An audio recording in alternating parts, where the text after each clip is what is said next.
ये दोनों वैक्सीन जो है इनमें कुछ अंतर है, लेकिन सबसे पहले मैं ये इम्पोर्टेंस सब लोगों को बताना चाहूँगी। मैं इस बात पे फिर से I would like to play some stress on this again कि जो भी आपको वैक्सीन मिल रही है, इस समय वो वैक्सीन आप ले लें। उसका कारण ये है कि जितनी भी स्टडीज़ वैक्सीन्स की हुई हैं, जो हज़ारों लोगों पे हुई हैं, अगर हम एक एवरेज आंकड़ा पकड़ ले कि किस वैक्सीन की कितनी एफिकेसी है, तो एवरेज आपके पास जो निकल के आएगा वो 70 से 80% एफिकेसी निकल के आएगी। क्योंकि ऐसा ज़रूरी नहीं कि जितने हमने लोगों को टेस्ट किया और जिन कंडीशंस में टेस्ट किया, प्रैक्टिकली जब हम लाखों लोगों पे वो वैक्सीन यूज़ करते हैं, तो उसमें हल्के-फुल्के थोड़े हमें चेंजेस मिल सकते हैं। तो अगर आपको कोई कहता है कि 5,000 लोगों में हमें 95% एफिकेसी मिली है, लेकिन जब वो नंबर हमारे पास बहुत ज़्यादा हो जाता है, जैसे कि लाखों लोगों को ये वैक्सीन लगेगी, तो इफेक्टिवली जो आपकी एफिकेसी जो निकल के आएगी वैक्सीन की, वो 70 से 80% ही निकल के आती है। और 70 से 80% की एफिकेसी होना ऐसी कोई खराब बात नहीं है, क्योंकि बहुत जितनी अच्छी भी बात है। वैक्सीन्स हमारे पास अवेलेबल है, चाहे वो इन्फ्लुएंजा की हो, पर्ट्यूसिस की हो, दूसरी बीमारियों की हो, मीजल्स की हो, 100% जो है एफिकेसी किसी भी वैक्सीन की नहीं होती। इसका सिंपल कारण यही है कि हम नेचर को पूरे तरीके से इमिटेट नहीं कर सकते। जितना हम नेचर को चेज़ करेंगे और उसकी तरह बिहेव करने की कोशिश करेंगे, कुछ ऐसे चीज़ें हैं जो हम कभी अचीव नहीं कर पाते। लेकिन ह्यूमन साइंस ने फिर भी इतनी तरक्की कर ली है कि हमारे पास एक वैक्सीन की जो है ये बहुत अच्छी एक प्रतिक्रिया है जिससे कि हमें डिज़ीज़ से लड़ने की क्षमता हमारे अंदर प्रोड्यूस होती है। तो एक बहुत छोटी बात नहीं है ये।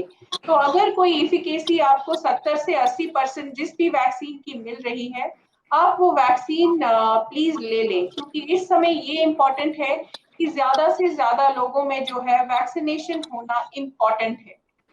और रहा सवाल साइड इफ़ेक्ट्स का, जो बहुत सारे लोग कहते हैं कि कोवैक्सीन, ये सबके मन में डर है काफ़ी कि कोवैक्सीन एक इंडिजिनस वैक्सीन है, जिसका मतलब है कि ये हमारे देश में बनाई गई वैक्सीन है।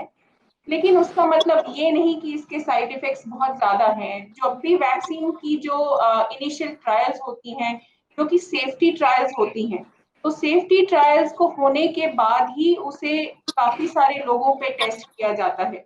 सेफ्टी ट्रायल्स जो होती हैं, वो काफ़ी इनिशियल ट्रायल्स होती हैं। उसी के बाद ये लोगों पे जो है आज़माई जाती हैं और उसको कंपेयर किया जाता है। तीसरी बात जो मैं बताना चाहूँगी कि अगर हम कंपेयर करें डिफरेंट वैक्सीन्स को, जैसे हमने यहाँ पे अपोलो में ट्रायल किया था स्पुतनिक 5 वैक्सीनेशन का। तो अभी अगर हम इन चीज़ों को कंपेयर करें थ्योरेटिकली और सिर्फ ख़याली तौर पे कि कोवैक्सीन बेटर है, कोविशील्ड बेटर है या स्पुतनिक बेटर है।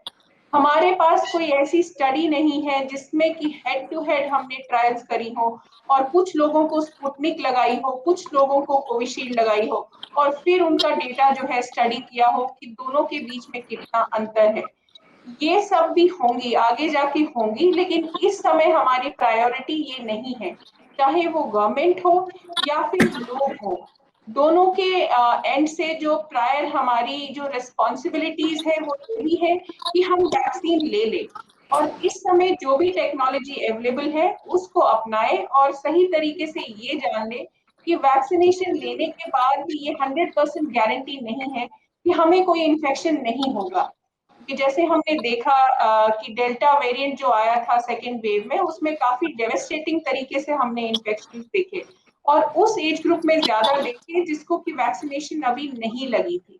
तो अगर आप एक प्रिलिमिनरी तौर पे एक फ्रेम पे रख के देखें कि किन लोगों को ज़्यादा जो है इन्फेक्शंस हुए, तो आपको ये समझ आएगा कि मोस्टली उन्हीं लोगों को ज़्यादा इन्फेक्शंस हुए हैं, जिस एज ग्रुप ने वैक्सीनेशन नहीं लिया था।